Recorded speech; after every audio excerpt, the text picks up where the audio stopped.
안녕하세요. 김동섭입니다. 12월 6일 아침 시작하도록 하겠습니다.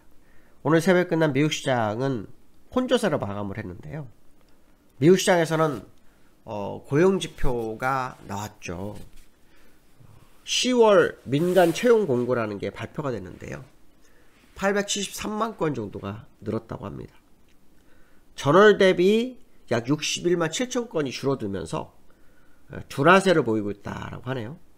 시장 예상치는 약 940만 건 증가를 예상했다고 합니다. 2021년도 3월 이후로 최저치를 기록하는 그런 상황이 되었는데요. 이로 인해서 국채금리가 조금 하향하는 모습이 있었죠. 10년물 국채금리가 4.2%를 하회하는 모습이 있었고요. 이것도 지난해 9월 이후로 최저치가 되고 있습니다. 지난달 11월 달에 주가가 상승하면서 미국 시장은 5주 연속 상승세 모습을 보였는데요. 갑자기 쉬어가기 상세가 연출되고 있다고 합니다. 고용의 둔화는 미국이 금리 인하를 기대하게 하는 그런 상황이 될 수 있죠. 그렇지만 이 고용의 둔화가 얼마나 될지는 좀 더 지켜봐야 되는데요. 지금 오늘 10월 민간 채용 공고가 나왔지만 이제 목요일날 ADP 민간 고용이 있고 금요일날 고용보고서가 있습니다. 여기서 실업률이 얼마나 나오고 이 고용이 얼마나 늘었는지를 되게 중요하게 생각하는데요. 실업률은 저는 3.9% 예상하고 있습니다. 3.9% 시장 나온 게 3.9%면은 정말 둔화된 걸까요? 둔화된 거 아닙니다. 5%는 돼야 됩니다. 그리고 여기서 왜 둔화가 중요할까요? 다른 거 없죠. 이 둔화는 결국 연준이 금리 인상을 멈춘다. 그러니까 긴축이 종료될 가능성, 그렇죠? 그걸 생각하는 거거든요. 거기에다가 긴축 종료가 되면 뭐 금리 인하의 기대감도 커질 수 있잖아요. 근데 이제 금리 인하가 되려면 아까 말씀드린 실업률 3.9로는 안 되고 더 올라가야 되거든요. 그건 한번 생각을 해봐야 될 것 같습니다. 지금 요 근래에 미국은 금리 종결 가능성 플러스 내년 금리 인하 이렇게 지금 분위기가 바뀌고 있잖아요. 연준은 그런 대답이 없는데 시장에서 그런 얘기가 나왔습니다. 시장에서는 3월 5월 금리 인하 가능성 60% 이렇게 나오고 있다가 오늘은 뜬금포가 나오기 시작하는데요. 내년에 금리 인하를 3번, 5번 이런 얘기가 나옵니다. 엄청 많이 나옵니다. 그러니까 이제 이런 얘기가 나옵니다. 5번은 좀 과도한 거 아니냐 이런 얘기도 나오는데요. 금리 인하를 하긴 할 것 같습니다. 근데 사실 금리 인하는 항상 제가 말씀드리지만 뭔가 있어야 한다고 말씀드렸죠. 뭔가 침체의 시그널. 지금 시장에서는 연착륙 가능성이 나오거든요. 연착륙 나와서는 금리 인하를 할 수가 없거든요. 경착륙이 나와야 되거든요. 근데 지금은 뭔지 모르겠지만 계속 금리 인하를 요구하는 시장의 모습이 굉장히 크고요. 그게 3번에 5번까지 나오는 상황입니다. 이게 사실은 내년에 3월 5월에 한번 하고 그 이후에 어떻게 될지 이게 이제 중요하다고 생각했는데 이제는 일주일도 안 돼서 그 말이라고 일주일도 안 돼서 이제 횟수가 나옵니다. 횟수가. 그래서 금리 인하가 정말 할 만한 미국 경기가 맞나라는 생각이 듭니다. 그러면 지금 시장이 강한 것은 거의 다 거짓말이라고 봐야 되겠죠. 시장에 이렇게 문제가 있는데 어떻게 시장이 이렇게 강할 수가 있습니까? 금리 인하 해야 될 정도로 문제가 되는데 물론 금리가 5%가 되면서 고금리로 인한 기업의 자금 조달 그 다음에 가계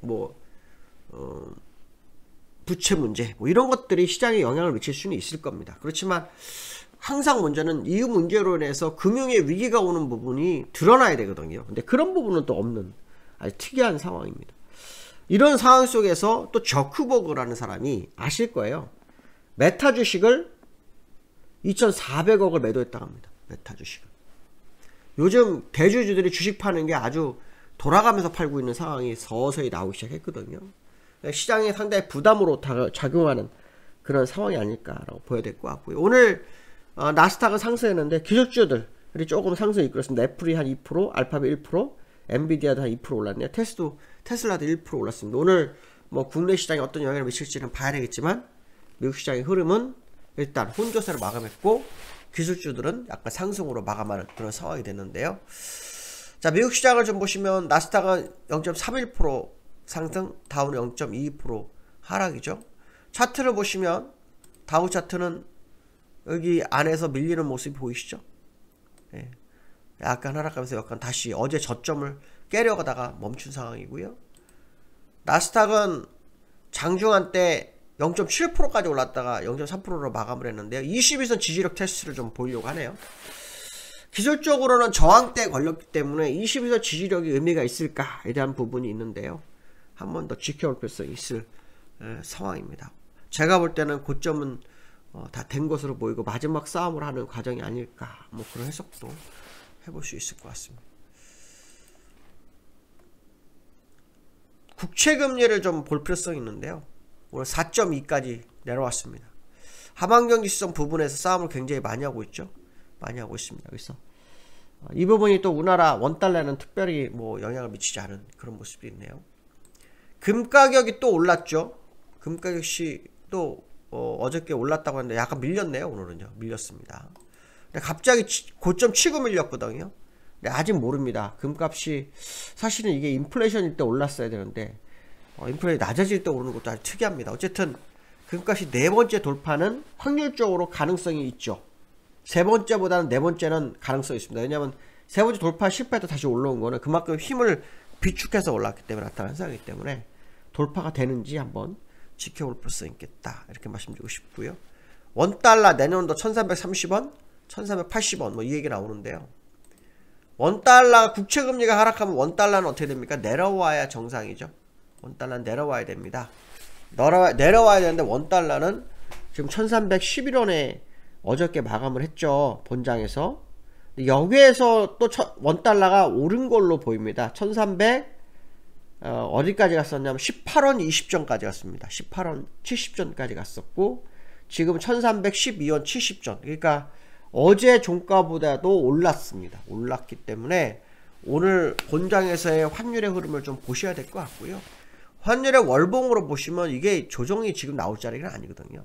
지금 나올 수가 없습니다. 특히 일봉상으로 개파락이 어마어마하게 많아서 이 개파락을 메워야 합니다. 메워야 진정한 하락이 나오죠.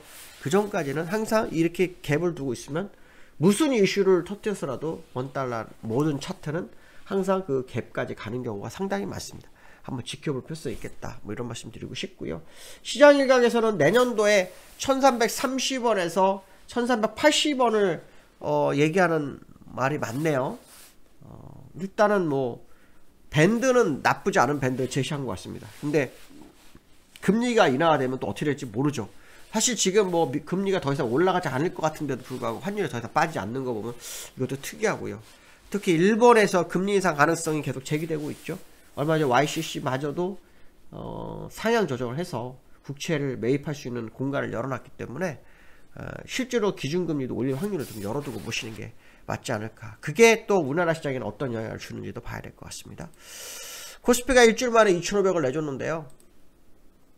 뭐 시장 일각에서는 고점 부담이다 뭐 이런 얘기 하는데 고점 부담은 아니죠. 고점 부담 아닌데 어저께 주가가 밀면서 2,500을 하향하고 끝났습니다.